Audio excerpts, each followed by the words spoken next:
रामा रामा क्या है ड्रामा। देखो the great Indian political drama. नमस्कार मित्रों, मेरा नाम है नितिन और आप मुझे सुन रहे हैं इस यूट्यूब पर। नॉर्मली मैं अवॉइड करता हूँ ज़्यादा पॉलिटिकल व्यूज़, मतलब पॉलिटिकल टॉपिक पे बात करने से, पर आज जैसे कह रहे हैं कि कभी कभी ना गजब ही हो रहा होता है और फिर आप खुद को रोक नहीं पाते, क्योंकि जब आप यूट्यूब कंटेंट क्रिएटर बन जाते हैं तो कोई चीज़ आपकी तरफ भी फॉरवर्ड की जाती है। तो पिछले 2-3 दिन में जो ड्रामा चल रहा था, या मैं कहूँ जो भी घटनाएं चल रही थी, जो भी इवेंट चल रही थी, तो ऐसा मन करता ना कुछ लिख लिया जाए, कुछ कुछ कहो यार, इस पे भी कुछ कहो। जैसे पत्रकार आजकल बिल्कुल यहाँ पे माइक लगा के बोलते हैं ना, क्या क्या हो रहा है सर, आपको कैसा लगा सर, आप गिरे गड्ढे में। तो ये सब देख के, ये सब तमाशा देख के मतलब बड़ा अजीबोगरीब माहौल बना हुआ है। वो गलत है, उसने बदतमीजी करी, उसने एफआईआर करा दो, उसने ये किया, उसने वो किया।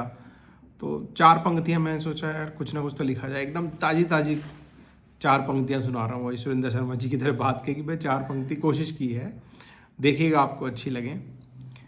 कि पक्ष और विपक्ष की ये अजीबोगरीब नूरा कुश्ती, पक्ष और विपक्ष की अजीबोगरीब ये नूरा कुश्ती, आम जन इसमें हिस्सा ले, मजा ले और इन पर ध्यान दे, इस बात की है जबरदस्ती। कोई अपने मन की बात बताना चाहता है, कोई, इसमें हिंटों में मैं हर एक कोशिश करूंगा कि किसी ना किसी पॉलिटिकल फिगर का चित्र भी आपके दिमाग में बने, कि कोई तो अपने मन की बात बताना चाहता है, कोई अपनी मोहब्बत की दुकान लगाना चाहता है, कोई बेसिर पैर के वादे कर आपको बहकाना चाहता है, तो कोई चाहता है कि हम उसकी हाई फाई अंग्रेजी पे फिदा हो जाएं। तुकबंदी ना मिले तो भी समझने की कोशिश करना। कोई अपने वेद ज्ञान और इतिहास से भरमाना चाहता है, बड़ी बड़ी मतलब वेद की बात, वेदांग की बात, इतिहास की बात। तो कोई कहता है कि वह इस शहर को भविष्य का शहर बना देगा, इसको संघाई बना देगा, इसको फला फला जो भी बड़े बड़े शहरों के नाम आप समझते हो। तो कोई प्राचीन स्वर्णिम युग की चमक लौटाने का दावा करता है, पुराना स्वर्ण सोने की चिड़िया बना देंगे इस देश को फिर से। कोई रुककर ठहर कर ये कोई नहीं क्यों नहीं पूछता, कोई रुककर ठहर कर थोड़ा सा शांत मन से यह क्यों नहीं पूछता कि भाई आम नागरिक क्या चाहता है। वह नहीं चाहता उम्मीदों का वो ढेर जो पूरी ना हो सके, वह नहीं चाहता उम्मीदों का वो ढेर जो पूरी ना हो सके, वह नहीं चाहता आकाश की वो ऊंचाई जो वह छू न सके। खोखले वादे हवाई बातें, खोखले वादे हवाई बातें, वह चाहता है तो बस सुकून भरी रातें, कुछ लम्हे खुशियों के तो कुछ पल सुखद एहसास के। एक आम जन, एक आम भारतीय, एक आम हिंदुस्तानी, एक कॉमन मैन यही चाहता है कि भाई उसे सुकून मिल जाए, कुछ थोड़ा उसकी लाइफ को यार इतना डिस्टर्ब मत करो। और ये जो इतनी कियोस फैला रखी है, केओस फैला हुआ है आपने चारों तरफ से, ये कम करो।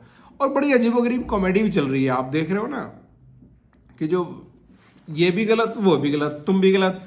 मतलब इससे मुझे ये याद आ रहा था, मतलब थोड़ा सा एग्जाम्पल हो सकता है कि अजीबोगरीब लगे आपको सुनने में, कि किसी के अगर किसी की मैयत पे गए हुए हो और वहाँ पे कोई मौसी, कोई बुआ या कोई फूफा या मौसा टाइप आके पिछले कोई रेफरेंस दे के ये कह रहा है कि भाई मेरे साथ ये गलत हुआ था, मुझे तो तुमने ना उस कलर का सूट नहीं दिया था उसके किसी पर्टिकुलर फंक्शन में। मतलब अजीबोगरीब है ना, कि मतलब क्या वो कह रहे हैं, वो आम जन की बात तो कहीं दिख ही नहीं रही है।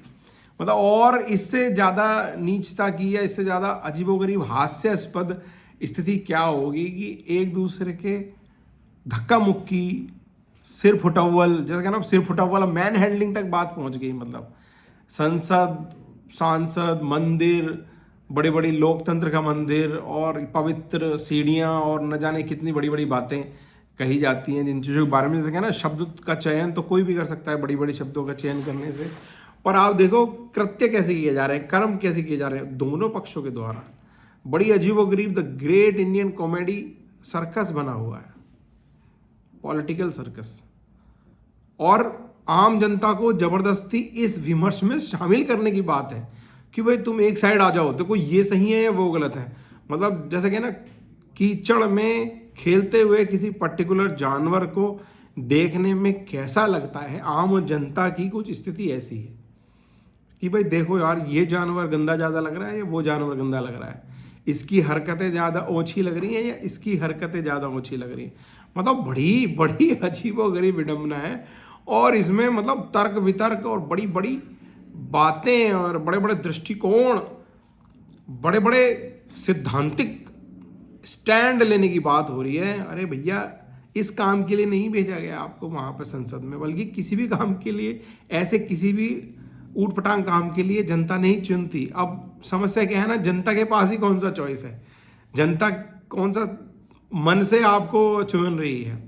एक सिस्टम बना हुआ है, पॉलिटिकल सिस्टम बना हुआ है, एक संविधान जिस पे अब इतनी चर्चा चल रही थी कि संविधान पे चर्चा करो, और स्टार्ट कर दिया कहाँ से, कोई इमरजेंसी की बात कर रहा है, कोई अंबेडकर जी की बात कर रहा है, कोई 1950 1947, कुछ लोग तो 1900 भी चले जाएंगे। और मतलब आज की बात भैया 2024 और 2025 आने वाला है, कहाँ एक व्यक्ति, एक परिवार, एक कंपनी, कोई बिजनेसमैन प्लान करता है कि नई डायरियाँ खरीदी जाएं, नए रेजोल्यूशन लिखे जाएं, नए प्लान बनाए जाएं, नए उद्देश्य लिखे जाएं, और फिर उनको पूरा करने के लिए क्या स्ट्रेटजीज फॉलो होंगी, क्या एक्शन प्लान बनेगा, फिर उन एक्शन प्लान पर किस तरह से स्टेप बाय स्टेप आप कैसे आगे बढ़ेंगे, सबको सारे जैसे थ्रेट्स और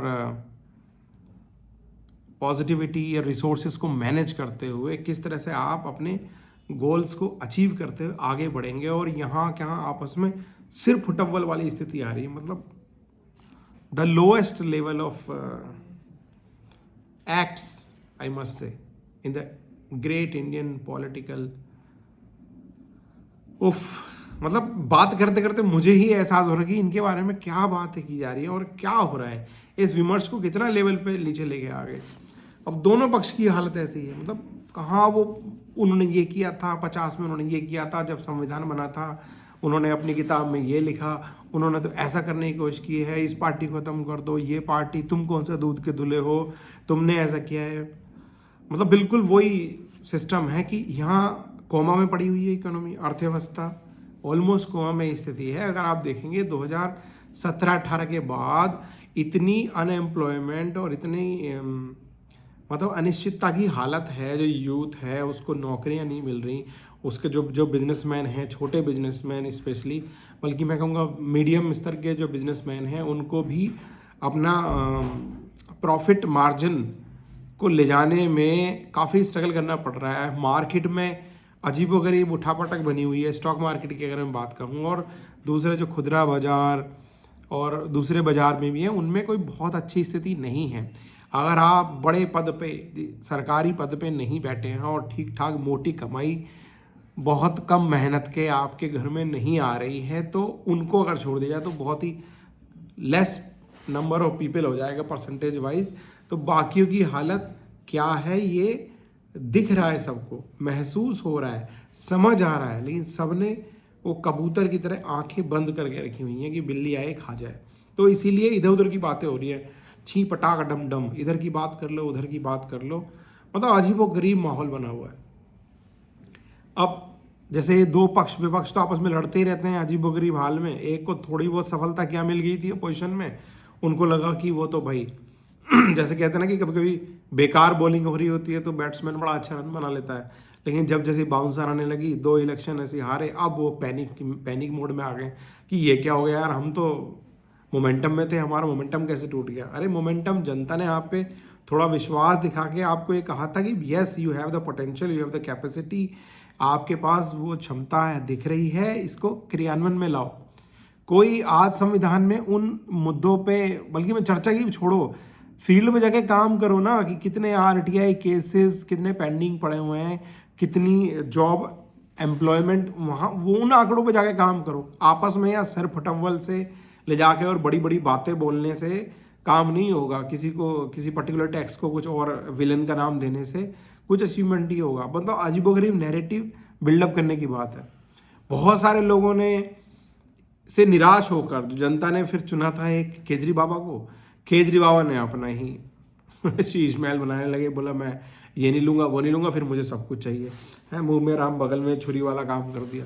तो जनता, एक तो वैसे ही जनता के पास, बेचारों के पास ऑप्शन बहुत कम थे, आम नागरिक के पास, आम जनता के पास एक सुकून भरी रातों के लिए, और ऊपर से जिस विमर्श को उन्होंने चुना, जिस पक्ष को उन्होंने चुना, जिन लोगों को लगा था यार ये कुछ विकल्प की तरह हैं, ये कुछ कर सकते हैं, देश में कुछ अलग तरह की राजनीति या अलग तरह का गवर्नेंस सिस्टम ये कुछ लाएं, वो भी भटके हुए नज़र आते हैं। और वो भी शब्द में ऐसे नहीं यूज़ करना चाहता, मतलब वो भी बहुत भटके हुए नज़र आ रहे हैं। और 10 साल में उन्होंने भी कुछ खास अचीवमेंट किया नहीं बस वो, लेकिन वो है ना, वो फिर मौसी मौसा की तरह और फूफा, जैसे फूले हुए फूफा होता है ना, वो कुछ और ऐसा ड्रामा कर दो कि मेन बात से ध्यान ही हट जाए। तो इसमें पॉलिटिकल क्लास बहुत अच्छी तरह से माहिर है। तो भैया आम जन क्या करे, आम ये तो है, ये तो थोड़ा कॉमेडी की बात तो आपने कर ली भाई, बुरा हाल है, मज़ा लीजिए। पहली बात तो मेरा आम जन के लिए एक संदेश है कि इस नूरा कुश्ती का मजा लीजिए। जैसे है ना, दो जानवर जब लड़ रहे हो, तो जब दो मुर्गे लड़ते हैं तो कैसे वहाँ के लोगों को एंटरटेनमेंट फील होता है। तो थोड़ा एंटरटेनमेंट ले लो, क्योंकि इससे कुछ मिलना मिलाना तो वैसे है नहीं, तो एंटरटेनमेंट ही ले लो। जब इनको कुछ नहीं आ रहा तो यही एक दूसरे को चोंच मार के और एक दूसरे को पंजे मार के ही एक दूसरे पर खुश हो सकते हैं, और इकोनॉमी गड्ढे में जाए, एम्प्लॉयमेंट किसी को ना मिले, इससे इनको कोई ख़ास फ़र्क पड़ने वाला है नहीं। शायद जैसे कहते हैं कि ये समय धीरे धीरे आगे गुजरे और उसके बाद कुछ मंथन हो और हलाहल विष के साथ कोई बढ़िया सी चीज़ निकल आए, कुछ अच्छे अच्छे रतन भी निकल आएंगे, तो कुछ ना कुछ बात बन जाएगी। तो आप अपने ग्रोथ पे ध्यान दीजिए, अपनी पढ़ाइयों पे ध्यान दीजिए, अपने स्किल डेवलपमेंट पे ध्यान दीजिए, अपने मनी मेकिंग आइडियाज़ पे ध्यान दीजिए। आप मनी मेकिंग जो भी वेंचर्स आप कर सकते हैं, एप्लीकेशन बनाना है, वीडियो बनाना है, आप जिस भी एग्ज़ाम की तैयारी कर रहे हैं भाई सच्चे मन से कीजिए। आप अगर बिजनेसमैन हैं तो सही जगह पे सही कंसल्टेशन लेके अपने रिसोर्सेज को सही अलाइन करके काम करते रहिए। इनकी नूरा कुश्ती तो चलती रहेगी, मज़ेदार कॉमेडी ऐसे ताली पीटते रहिए और मज़े लेते रहिए। इसमें और बाकी कोई वैल्यू एडिशन का है नहीं, बस मज़े लीजिए आप इसमें। मतलब मज़ा आ रहा है, फूहड़ता है, बकवास है, तो इसीलिए उसमें दूर से मज़े लीजिए। बहुत बहुत धन्यवाद।